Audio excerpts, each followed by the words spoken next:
Hello, Donnie Nolan back here with our second video for how to set up our hydroponic kit. So we just got everything sanitized, and the next step, we're going to be doing burlap and cutting the burlap and getting that ready, as well as getting our reservoir tank ready. So I have a bucket here with a little bit of water in it, not too much, and I think I have like probably a gallon in here. Ideally, the manual says to use a gallon of water, mix the fertilizer, then you're going to pour that gallon with the fertilizer in your tank, and then you're going to add an additional gallon of water. It's going to be pretty difficult to try and carry this to the sink while it's full of water, because you want it to be very full. You want enough water to cover the pump entirely, and you don't want to have to like slowly walk with it as it spills all over the place. So big bucket to fill with your water from your sink, and then walking this larger container and then pouring the water to your tank is the best way to avoid spills.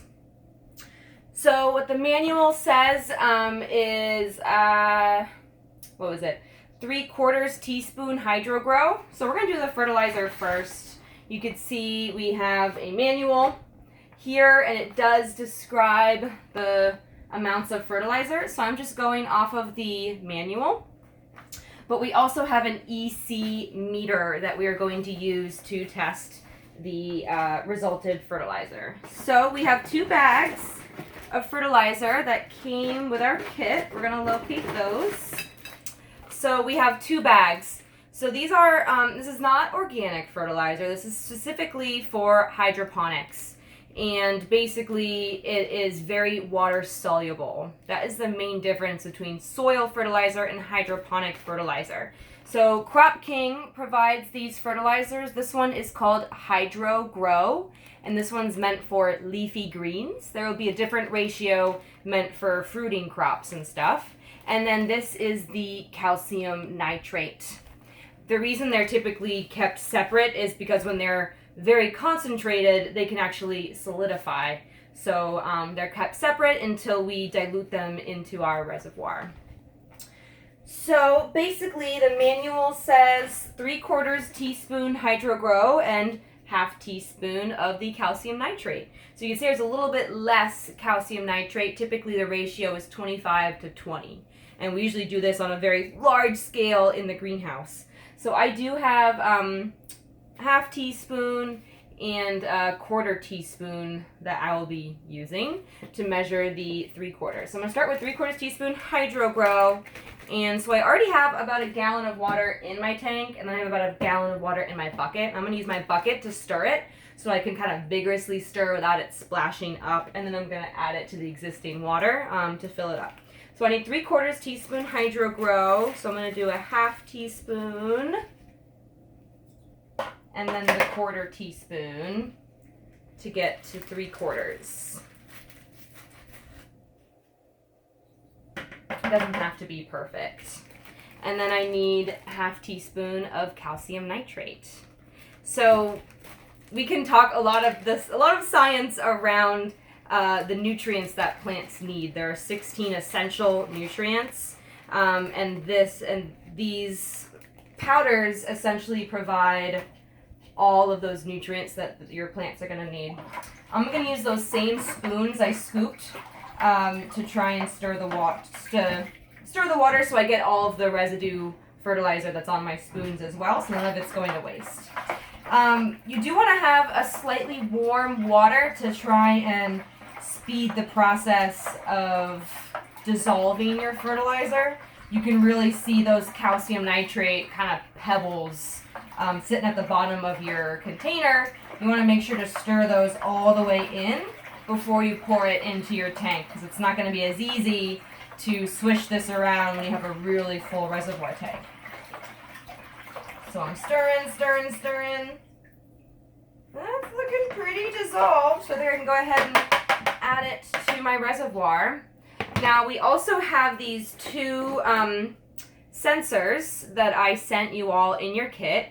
One of them does pH, and the other one does EC, or electrical conductivity. And this is the one that we're going to use for fertilizer. Essentially, since this is not organic fertilizer, these are made of salts, so to speak. That means they are charged ions, and they actually conduct electricity in a way, and this sensor is conducting the EC, or electrical conductivity, of the water. It also says TDS. So EC is one method of measuring the total dissolved solids, or TDS, in your formula. Typically in the greenhouse, we do 1.2 EC units, which are typically micromos per centimeter. So that's just how EC is measured. This device was reading like in the thousands, so I think it might be a slightly easy conversion that we can do. So here I am pouring the rest of the water in my reservoir. And you can see how that fills almost up to this first groove or line in my tank. So that's pretty full. And the EC meter does not need to be calibrated. So we're going to turn it on and swish it around in our water. And you basically want to stir so that your water is reaching an equilibrium. I do see some solids that didn't actually get dissolved. So I'm going to try to stir those in. It's okay if you don't get all of them. And I basically want my reading to stabilize, right? It should all be an equilibrium in the water, meaning it's all mixed in, and the reading should stabilize. Mine's going from 4,100 to 4,286. And this is micromos per centimeter. So I'll need to figure out the conversions to figure out the EC that we typically use. But I'm just going to write that down to make sure that I remember what I'm at and to use that as a base. So I'm going to write down. In science, we always want to write things down. Especially when you're doing grant-funded research, if you don't write it down, it didn't happen. So you typically like to record and write everything down. I'm going to write all this down after the fact to use as my materials and methods section for my paper. So that is how you do the fertilizer. So now you can actually test if you would like. You can put your pump, make sure that this valve is set to off. Your pump is going to lay sideways, and you want to try to make sure that these little holes are fully submerged in the water. And it has little suction cups. You can kind of suction cup it to the side if you would like. And then I'm going to have to twist my tray around. Here's the lid for my tray. You can see my towel out of the way. I have my 2 hydro channels and my tubing, and that is going to go on top of my container. There's a little hole for the wires and the tubes to go. And so yeah, that's looking pretty good. I'm going to turn it on. And it takes a little minute. Oh, I'm actually not seeing any water flow. I can hear the pump running. Oh, there it goes. It just takes a little while, I think. Make sure that your valves are turned on. These flow valves need to be turned on.